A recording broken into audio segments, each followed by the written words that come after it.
I'm here to talk about success. The first rule of success is to have a vision. You see, if you don't have a vision of where you go, and if you don't have a goal where you go, you drift around and you never end up anywhere. I mean, as you know, I was born in 1947 in Austria after the Second World War.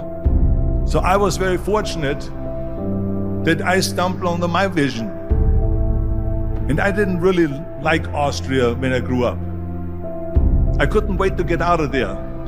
I couldn't see myself becoming a farmer or a worker in a factory or anything like that, even though my parents wanted me to stay there and have a normal life. But that was their vision, not mine. My vision was totally different. I felt that I was born for something special, for something unique, for something big. Then one day I went to school. I remember I was 11 years old, and they showed a documentary about America. And there they showed in this documentary the huge skyscrapers, the high-rises, the huge bridges, the 6-lane freeways, and all of this stuff. And I said to myself, that's where I want to be. I don't want to be around here with these little farmhouses and these little buildings. I want to be in America. One day after school, I walked by a store in Graz. So I went inside and I looked around, and then I saw a magazine. I saw a bodybuilding magazine that had Reg Park on the cover. Reg Park was then a 3-time Mr. Universe. And I saw him on the big screen as Hercules. I read that and I said to myself, wow, this is the blueprint for my life. This is exactly what I want to do. I want to become a bodybuilding champion just like Reg Park. I want to get into movies just like Reg Park. And I want to make millions of dollars and be rich and famous just like Reg Park. Do you know how great it felt that I knew where I was going? Imagine the majority of people don't know where they're going. I knew where I was going, that I'm going to become this bodybuilding champion just like him. So it was just a question of how do you do it? I was so relieved, because when you have a goal, when you have a vision, everything becomes easy.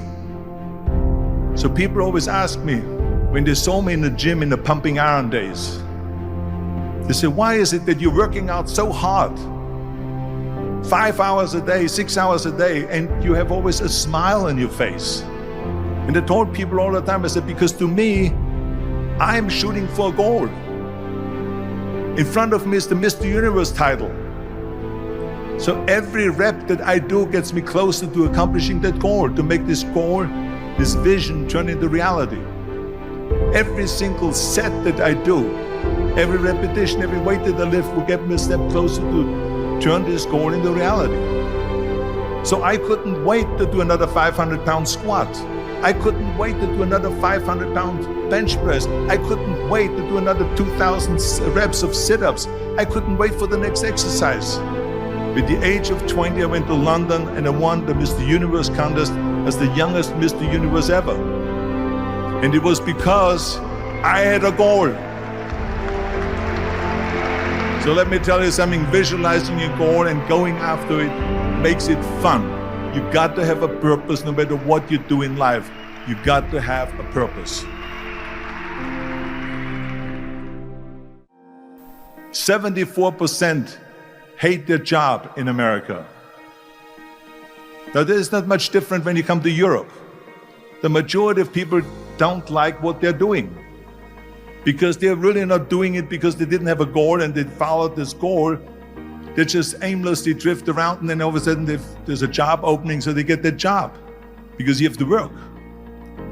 But then when you work, it's a chore. It's work. It's not fun. So if you think about only a quarter of the people really enjoy what they're doing in life, that is unbelievable if you think about it. So I felt so blessed that I knew what I was doing. It's like a medical student that studies and knows he wants to become a doctor. You know where to go. And the same thing is also in politics. I remember that in politics, I had a very clear vision that I will be the leader of California. That's as far as I could go because I was not born in America, so I could not run for president. So being the governor of the fifth largest state, the largest state, the fifth largest economy in the world, was for me really the ultimate title, the ultimate accomplishment in politics. So even though people came up to me and says, why don't you go and run for something smaller, you're never gonna make it. I ran for governor, and then 2 months later I became governor of the state of California. Again, because I had a very clear vision what I'm gonna do with California. So that's rule number one, have a vision. Rule number two is, don't listen to the naysayers. Don't listen to the naysayers.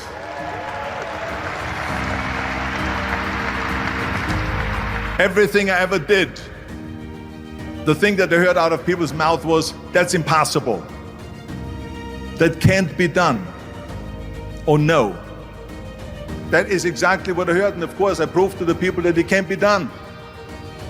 So whenever someone said to me, it can't be done, I heard, it can be done. When they said no, I heard yes. And when they said it's impossible, I heard, it is possible. I'm a strong believer of what Nelson Mandela said, that everything is always impossible until someone does it. Well, I'm going to be the one, I said to myself, I'm going to do it and I'm going to show it to them. Maybe it has never been done before. That's perfectly fine with me. But I'm going to do it. And I did not listen to the naysayers. It's all about the hard work that you put in. I said to myself, in bodybuilding, I worked out 5-6 hours a day. I'm going to do the same thing now for acting. And of course, I went to college to study English. I studied the accent removal, acting classes, and all of this stuff all day long. I worked and I worked and I worked. And within a short period of time, I made one movie called Hercules in New York, which of course went right into the toilet. But it didn't discourage me. I still had the same vision. And then all of a sudden I did Streets of San Francisco. I did Stay Hungry and Pumping Iron and The Villain. And then all of a sudden I was asked by Dino De Laurentiis and by Universal Studio to star in Conan the Barbarian. And after I did Conan the Barbarian, the director at the press conference said to the press, the director was John Milius. He said to the press, if we wouldn't have had Arnold, we would have had to build one. So think about that. The very body that they said can never be sold because the time is wrong. A few years later, I'm doing Conan the Barbarian, and it was the #1 hit at the box office when it came out in the summer of '82. Think about that. And the director says, if we wouldn't have had his body, we would have had to build one. So all of a sudden, my body became an asset, not a liability. And the same thing was with Terminator. After we were finished filming Terminator, Jim Cameron said to the press, if Arnold wouldn't have had that accent and talked like a machine, I think the movie wouldn't have worked. So think about that. The body and the accent that they attacked was an asset.